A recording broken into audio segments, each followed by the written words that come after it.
जय हिंद दोस्तों। एग्ज़ाम की पॉइंट में एक बार फिर से आप सभी का स्वागत है। दोस्तों, उत्तराखंड जीके की जो करंट अफेयर की ये हमारी श्रृंखला है, इसके अंतर्गत आज हम 26वें क्वेश्चन से शुरू करेंगे। तो देखते हैं दोस्तों, आज का जो पहला क्वेश्चन है, 65वें राष्ट्रमंडल संसदीय संघ में देश का प्रतिभाग किसने किया। दोस्तों, जो 65वें राष्ट्रमंडल संसदीय संघ की बैठक हुई थी, उसमें देश का जो प्रतिनिधित्व किया, तो दोस्तों वो किया आपके रितु खंडूड़ी ने। किसने किया? रितु खंडूड़ी ने किया। दोस्तों याद रखना कि उत्तराखंड विधानसभा अध्यक्ष आपके कौन है? रितु खंडूड़ी हैं और कोटद्वार से विधायक है। रितु खंडूड़ी भूषण ने 20 से 26 अगस्त तक हैलीफैक्स, ठीक है, कनाडा में 65वें राष्ट्रमंडल संसदीय संघ में भारत का प्रतिनिधित्व किया। अगर पूछा जाए कि 65वें राष्ट्रमंडल संसदीय संघ की बैठक कहाँ हुई थी, तो हैलीफैक्स कनाडा में हुई थी। ठीक है, भारत का प्रतिनिधित्व किसने किया? रितु खंडूड़ी ने किया और आपकी विधानसभा अध्यक्ष हैं। दोस्तों, अगर आप चैनल पर नए हो तो सब्सक्राइब करो, आपको एग्जाम से पहले पूरा का पूरा करंट अफेयर प्रोवाइड किया जाएगा। चैनल को सब्सक्राइब करो, वीडियो को लाइक करो और दोस्तों के साथ शेयर करो। अगला क्वेश्चन, सतत विकास लक्ष्य 2021-22 के अनुसार उत्तराखंड का प्रथम जनपद है। दोस्तों, जो सतत विकास लक्ष्य है उसके 2021-22 के अनुसार जो उत्तराखंड का प्रथम जनपद है वो नैनीताल है। कौन सा है? नैनीताल जनपद है। और दोस्तों याद रखना, जो सतत विकास लक्ष्य में 2021-22 की रिपोर्ट आई है उसके अनुसार नैनीताल जनपद प्रथम है, बता चुका हूँ। इसको कितने रेटिंग अंक प्राप्त हुए? तो 75 रेटिंग अंकों के साथ क्या है? प्रथम स्थान पर है। ठीक है, जबकि अगर द्वितीय स्थान पूछे तो देहरादून दूसरे स्थान पे है, चंपावत तीसरे स्थान पे है। ठीक है, प्रथम नैनीताल, दूसरा देहरादून, तृतीय चंपावत है। लेकिन पूछा जा सकता है कि सतत विकास लक्ष्य 2021-22 की रिपोर्ट के अनुसार सबसे पिछड़ा जनपद कौन सा है? तो दोस्तों उधम सिंह नगर है सतत विकास लक्ष्य में, जिसको 54 अंक प्राप्त हुए, अंतिम स्थान पर है। कौन सा? आपका उधम सिंह नगर। अगला क्वेश्चन, कॉमनवेल्थ गेम 2022 में स्वर्ण पदक विजेता लक्ष्य सेन का संबंध किस जनपद से है? दोस्तों, अगर पूछा जाए कि कॉमनवेल्थ गेम में 2022 में स्वर्ण पदक किसने प्राप्त किया, तो लक्ष्य सेन ने प्राप्त किया। और दोस्तों ये पूछ रहा है कि लक्ष्य सेन का संबंध आपके किस क्या है जनपद से संबंधित है? तो दोस्तों ये आपके अल्मोड़ा जनपद से संबंधित हैं। और याद रखना, उत्तराखंड के युवा स्टेलर लक्ष्य सेन ने अपने पहले कॉमनवेल्थ गेम में एकल वर्ग में स्वर्ण पदक जीता। किस में जीता? एकल वर्ग में जीता। और दोस्तों लक्ष्य सेन ने किसको हराया? तो मलेशिया के एनजी जेयोंग को फाइनल मैच में हराया था। किसको? मलेशिया के एनजी जेयोंग को हराया था। और लक्ष्य सेन का संबंध किससे है? अल्मोड़ा जनपद से। दोस्तों प्रत्येक कोई जरूरी नहीं जो क्वेश्चन बना रहा हूं मैं वही पूछा जाए, इसीलिए सारे के सारे डीपली उससे संबंधित फैक्ट बता रहा हूं। अगला क्वेश्चन, स्वतंत्रता की 75वीं वर्षगांठ पर राज्य के किस बुग्याल में 11,000 फीट पर पहली बार तिरंगा फहराया गया? तो दोस्तों स्वतंत्रता की जो 75वीं वर्षगांठ है उस पर जो 11,000 फीट पर तिरंगा फहराया गया, वो फहराया गया दोस्तों आपके दायरा बुग्याल पर। ठीक है, किसको? दायरा बुग्याल पर। तो दोस्तों याद रखना, भारत की स्वतंत्रता की जो यहाँ पे 50वीं हो गया, 75वीं वर्षगांठ पर उत्तरकाशी जनपद के समुद्र तल से 11,000 फीट की ऊंचाई पर विश्व प्रसिद्ध दायरा बुग्याल पर राष्ट्रीय ध्वज फहराया गया, क्योंकि दायरा बुग्याल कहाँ आपके उत्तरकाशी जनपद में है। और दोस्तों यह बुग्याल ट्रैकिंग का स्वर्ग कहलाता है। अगर पूछा जाए ट्रैकिंग का स्वर्ग कौन सा कहलाता है, तो दायरा बुग्याल कहलाता है। और 18 अगस्त को दायरा बुग्याल में प्रसिद्ध बटर फेस्टिवल का आयोजन किया गया। दोस्तों बटर फेस्टिवल का आयोजन किस बुग्याल में किया जाता है? दायरा बुग्याल उत्तरकाशी में किया जाता है। अभी कब किया गया? तो 18 अगस्त को किया गया। और दोस्तों अगर आप तैयारी कर रहे हैं तो मुझे कमेंट बॉक्स में, आप जो ईमानदारी से सीरियसली तैयारी कर रहा है वो कमेंट बॉक्स में बताना दायरा बुग्याल को विश्व मानचित्र पर कौन लेके आया था। अगला क्वेश्चन,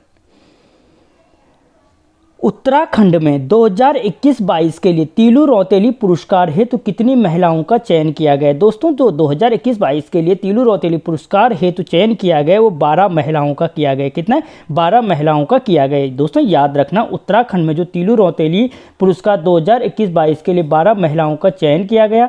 और दोस्तों जो ये तीलू रौतेली पुरस्कार है किसके द्वारा दिया जाता है? अगर पूछा जाए तो महिला सशक्तिकरण एवं बाल विकास विभाग द्वारा दिया जाता है। किसके द्वारा? महिला सशक्तिकरण एवं बाल विकास विभाग द्वारा वीरांगना तीलू रौतेली के जन्मदिन पर दिया जाता है।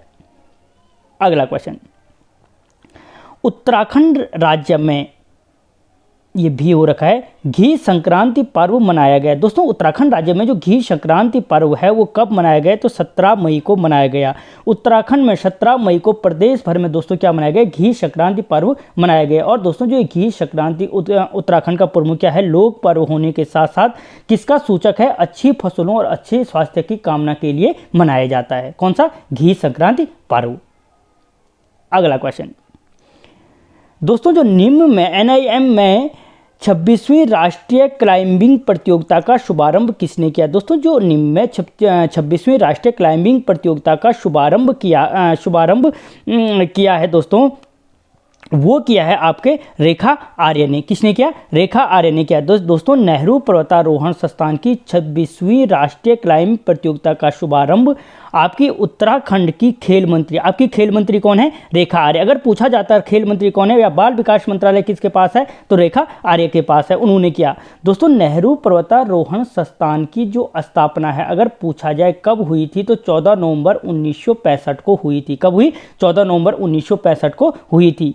और दोस्तों जो निम्न है नेहरू पर्वतारोहण संस्थान है, यह भारत का एकमात्र पर्वतारोहण संस्थान है जो पर्वतारोहण के लिए अंतर्राष्ट्रीय महासंघ द्वारा प्रमाणित है। यानी अगर पूछा जाए कि अंतर्राष्ट्रीय पर्वतारोहण का अंतर्राष्ट्रीय महासंघ के द्वारा प्रमाणित भारत का पर्वतारोहण संस्थान कौन सा है, तो नेहरू पर्वतारोहण संस्थान है, जिसकी स्थापना 14 नवंबर 1965 को हुई थी।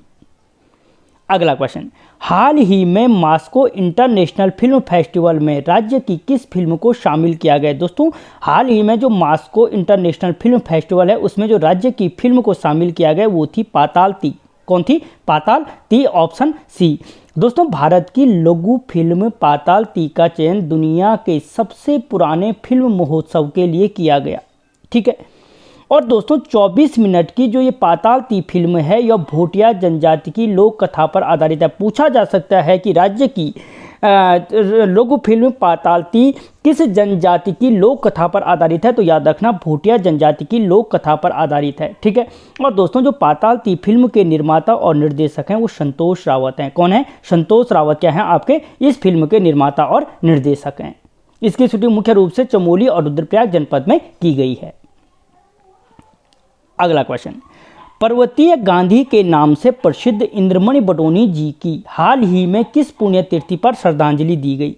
दोस्तों पर्वतीय गांधी, उत्तराखंड का गांधी जो इंद्रमणि बडोनी जी की हाल ही में जो 23वीं पुण्यतिथि है उस पर श्रद्धांजलि दी गई। ठीक है। उत्तराखंड के गांधी के नाम से प्रसिद्ध इंद्रमणि बडोनी जी को 23वीं पुण्यतिथि पर श्रद्धांजलि दी गई। दोस्तों याद रखना इंद्रमणि बडोनी जी का जन्म 24 दिसंबर 1924 को टिहरी में हुआ था। इनके जन्म को, ठीक है, इंद्रमणि बडोनी जी के जन्मदिन को लोक संस्कृति दिवस के रूप में मनाया जाता है। इनके जन्म को पूछा जा सकता है और इनके जन्मदिन को, इंद्रमणि बडोनी जी के जन्मदिन को किस रूप में मनाया जाता है, तो लोक संस्कृति दिवस के रूप में मनाया जाता है। अभी पुलिस में पूछा था उत्तराखंड का गांधी। और दोस्तों जो इंद्रमणि बडोनी जी थे, पूछा जा सकता है किस नृत्य में महारत हासिल थी, तो केदार नृत्य में महारत हासिल थी। और किस जनपद से संबंधित हैं, तो टिहरी जनपद से संबंधित हैं। ठीक है। प्रत्येक क्वेश्चन के साथ 4-4, 5-5 क्वेश्चन हैं। अगला क्वेश्चन, उत्तराखंड में राज्य की पहली ड्रोन फैक्ट्री का शुभारंभ कहाँ किया गया? दोस्तों जो उत्तराखंड राज्य की पहली ड्रोन फैक्ट्री का शुभारंभ है वो रुड़की में किया गया। ठीक है। जनपद पूछे तो हरिद्वार जनपद में किया गया और स्थान पूछे तो रुड़की में किया गया। दोस्तों याद रखना मुख्यमंत्री पुष्कर धामी ने हाल ही में रुड़की में मेक इन इंडिया के तहत प्रदेश की पहली ड्रोन फैक्ट्री का शुभारंभ किया। ठीक है।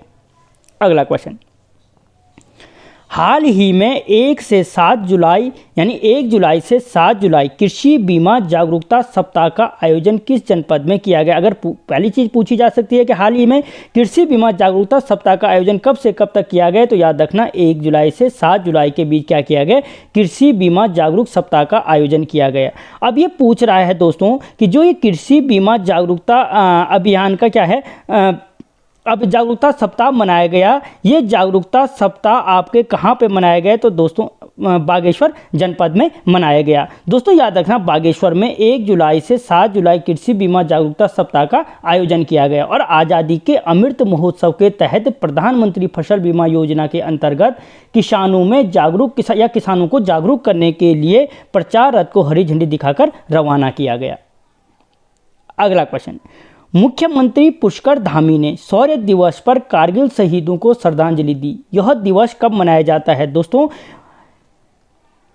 जो शौर्य दिवस है, ठीक है, कारगिल शहीदों को श्रद्धांजलि दी, ये दिवस मनाया जाता है 26 जुलाई को। कहाँ पे? 26 जुलाई को मनाया जाता है। दोस्तों याद रखना, मुख्यमंत्री पुष्कर सिंह धामी ने 26 जुलाई को गांधी पार्क के शहीद स्मारक पर श्रद्धांजलि दी। कहाँ पे दी?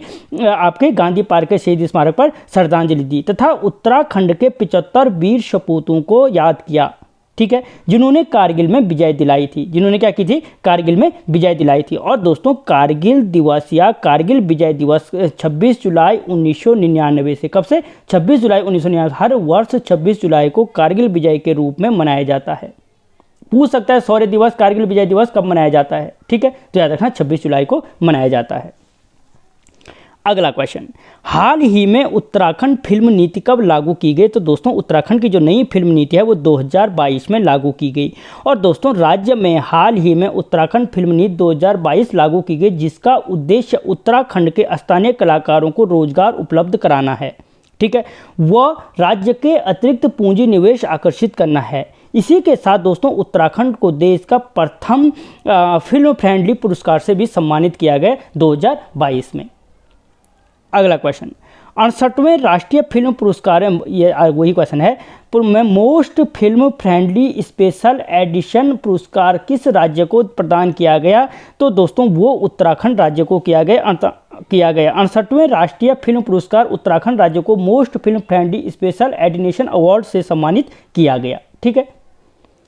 अगला क्वेश्चन, उत्तराखंड की किस झील के विकास के लिए एशियाई विकास बैंक ने 1800 करोड़ रुपए की धनराशि प्रदान की? दोस्तों उत्तराखंड की किस झील के विकास के लिए जो एशियाई विकास बैंक है उसने 1800 करोड़ रुपए की धनराशि प्रदान की? तो वो दोस्तों टिहरी झील के लिए की। किसके लिए? टिहरी झील के लिए। और दोस्तों याद रखना, जो टिहरी झील के विकास के लिए एशियाई विकास बैंक ने कितनी दी? 1800 करोड़ रुपए की धनराशि प्रदान की। अगर दोस्तों पूछा जाता है कि एशियाई विकास बैंक की स्थापना कब हुई थी, तो 19 दिसंबर 1966 को हुई थी। कब हुई थी? 19 दिसंबर 1966 को हुई थी, जिसका उद्देश्य क्षेत्रीय विकास बैंक के रूप में कार्य करना था, ठीक है। और दोस्तों अगर पूछा जाए एशियाई विकास बैंक का मुख्यालय कहाँ है, तो वो फिलीपींस की राजधानी मनीला में है। कहाँ पे है? फिलीपींस की राजधानी मनीला में है। और फिर क्वेश्चन पूछा जा सकता है कि एशियाई विकास बैंक के कुल कितने सदस्य हैं? तो 68 सदस्य हैं, 68 सदस्य हैं एशियाई विकास बैंक के, जिसकी स्थापना 1966 में हुई थी, राजधानी मनीला में है, ठीक है। तो दोस्तों चैनल को सब्सक्राइब करो, वीडियो को लाइक और शेयर करो। इससे आगे के क्वेश्चनों को मैं अगले पार्ट में मिलता हूँ आपको।